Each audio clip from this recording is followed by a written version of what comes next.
નમસ્કાર મિત્રો, મારા યુટ્યુબ ચેનલ વાસ્તુ કલ્યાણમાં તમારું સ્વાગત છે। મિત્રો, જીવનમાં આવશે ખુશીઓ।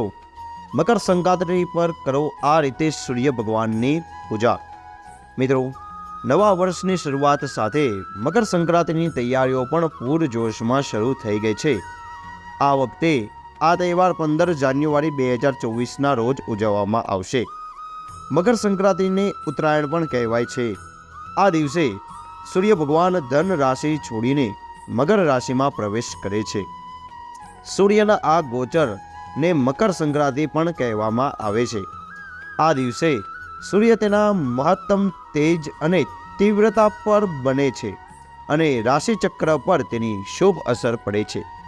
આ કારણથી મકર સંક્રાંતિના દિવસે સૂર્યદેવની પૂજા કરવાનું વિશેષ મહત્વ છે। આ વિડીયો દ્વારા આપણે જાણીશું કે મકર સંક્રાંતિના દિવસે સૂર્યને કેવી રીતે અર્ઘ્ય અર્પણ કરી શકાય છે અને સૂર્યદેવની કૃપા મેળવવા માટે કેવી રીતે પૂજા કરી શકાય છે। આ રીતે સૂર્યને જળ અર્પિત કરો। મિત્રો, જો તમે ઈચ્છો છો કે તમારા જીવનમાં સુખ, શાંતિ અને સમૃદ્ધિ આવે તો મકર સંક્રાંતિના દિવસે સવારે બ્રહ્મ મુહૂર્તમાં ઉઠીને સૌ પ્રથમ સ્નાન કરો અને નહાવામાં પાણીમાં ગંગાજળ નાખો। જો ગંગાનું પાણી ઉપલબ્ધ ના હોય તો તુલસીના પાન પણ ઉમેરી શકો છો। મિત્રો, સ્નાન કર્યા પછી સ્વચ્છ અને નવા વસ્ત્રો પહેરો અને ભગવાન સૂર્યદેવનું ધ્યાન કરો। સૂર્ય નમસ્તુનું શ્લોકનું 21 વાર જાપ કરો। પછી આ સૂર્ય ભગવાનને અર્ઘ્ય અર્પણ કરવા માટે શુદ્ધ જળથી તાંબાના વાસણમાં ભરી લો। આ ઉગાડપણું ઘરની બાલ્કની અથવા તાબા પર જાઓ। સૂર્ય ભગવાનના 12 નામનો જાપ કરો અને ત્યારબાદ સૂર્ય ભગવાનને અર્ઘ્ય ચડાવો। સૂર્યને અર્ઘ્ય અર્પણ કર્યા પછી એ જ સ્થાનથી આસપાસ 3 વાર ફરો અને સૂર્યની પરિક્રમા કરવા સમાન માનવામાં આવે છે। સંક્રાંતિ પર સૂર્ય ચાલીસાનો પાઠ કરો। મકર સંક્રાંતિના દિવસે સૂર્ય ચાલીસાનો પાઠ કરવો ખૂબ જ શુભ માનવામાં આવે છે। આ સિવાય તમે આદિત્ય હૃદય સ્ત્રોતનો જાપ પણ કરી શકો છો। તમારા ઉજ્જવળ ભવિષ્ય માટે સૂર્ય ભગવાનને પ્રાર્થના કરી શકો છો। મિત્રો, એવું કહેવાય છે કે મકર સંક્રાંતિના દિવસે સૂર્ય ભગવાનની સામે અન્ન, પાણી, કપડાં વગેરે રાખો અને પછી આ વસ્તુઓ જરૂરિયાતમંદોને દાન કરો તો સૂર્ય ભગવાન પ્રસન્ન થાય છે। આવી સ્થિતિમાં મકર સંક્રાંતિ પર સૂર્યદેવને અર્ઘ્ય અર્પણ કરવાની સાથે આ ઉપાયો પણ કરી શકો છો। મિત્રો, ભગવાન સૂર્યને પ્રસન્ન કરવાના મંત્રો: ઓમ સૂર્યાય નમઃ, ઓમ ધણી સૂર્યાય નમઃ, ઓમ હિમ હિમ સૂર્યા સહસ્ત્રીકરણાય મનોવંચિત ફલમ દેહી દેહી સ્વાહા।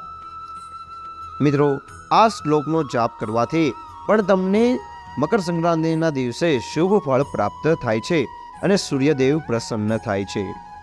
મિત્રો, મકર સંક્રાંતિના દિવસે રવિ યોગમાં સૂર્યની ઉપાસનાથી થશે આ 5 મોટા ફાયદા।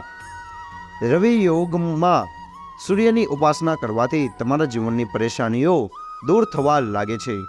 સૂર્યની કૃપાથી તમારી ઉંમર અને સ્વાસ્થ્યમાં પણ વધારો થશે। બીમારીઓથી રાહત પણ મળશે।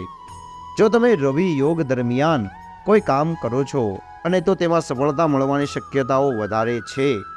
આ યોગના કારણે તમારા દોષો દૂર થાય છે અને કાર્ય સફળ થાય છે। મિત્રો, રવિ યોગમાં ભગવાન ભાસ્કરની પૂજા કરવાથી ઘર ધન ધાન્યથી ભરાય છે। મકર સંક્રાંતિના દિવસે સૂર્યદેવની કૃપાથી શનિ મહારાજનું ઘર ધનથી ભરાઈ જશે। મિત્રો, રવિ યોગમાં સૂર્યદેવની પૂજા કરવાથી કરિયરમાં પ્રગતિનો માર્ગ મોકળો થાય છે।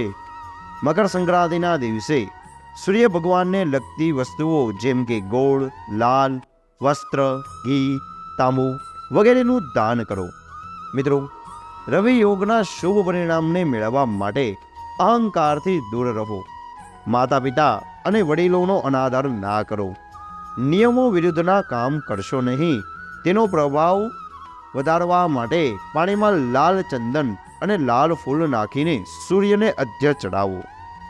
મિત્રો, હિન્દુ ધર્મમાં સૂર્ય પૂજા અને ઉપાસનાનું શું છે વિશેષ મહત્વ? મિત્રો, હિન્દુ ધર્મમાં સૂર્યની પૂજા અને ઉપાસનાનું વિશેષ મહત્વ છે. મકર સંક્રાંતિ પર સૂર્ય ભગવાનની પૂજા અને અર્ઘ્ય અર્પણ કરવું ખૂબ જ શુભ માનવામાં આવે છે. મકર સંક્રાંતિના દિવસે તાંબાના વાસણમાં પાણી લઈને તેના કાળા તલ, ગોળ, લાલ ચંદન, લાલ ફૂલ, અક્ષત વગેરે નાખો અને પછી ઓમ સૂર્યાય નમઃ મંત્રનો જાપ કરતા સૂર્યને અર્ઘ્ય અર્પણ કરો. મિત્રો, આ ઉપાય કરવાથી મકર સંક્રાંતિના દિવસે જે તમને શુભ ફળ પ્રાપ્ત થશે તે તમારા જીવનમાં સુખ, શાંતિ અને સમૃદ્ધિ લાવશે અને ધન ધાન્યથી ભરપૂર કરી દેશે. મિત્રો, તમને મારો આ વિડીયો સારો લાગ્યો હોય તો લાઈક, સબસ્ક્રાઈબ અને તમારા મિત્રોને જરૂર શેર કરો.